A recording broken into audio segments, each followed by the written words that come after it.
ala accu rek ala accu loo leen ci bañ duñ ko ci bañ ñu ne yéen ba 2024 loo leen indi ñu wecci leen yéen da ngeen yaakaar ne ñun dina leen bàyyi yéen ak li ngeen fi def ñoom yi ngeen fi def yëpp ñu leen di seetaan yéen ngeen war a continuer ñu leen di seetaan ngeen bëgg diriger réew mi sénégalais yooyu existé tul de ñun duñu ay sympathisants ay Karim ay Khalifa Sall de ñun ay patriotes lañ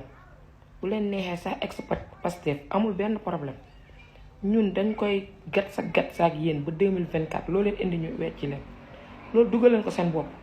xooma luy xew suba de mais combat bi duñ leen ko bàyyi mu yomb ci yéen benn yoon boo leen mës a xalaat loolu lenn moom xam naa ko suñu Sénégal gii même bu fekkee jël ngeen institution yu bari mettre ko à terre bés bu ñuy tabaxaat réew mi dese nañ mu même bu dee tuuti sookul yoo xam ne mën nañ ci appojaare mën nañ ci base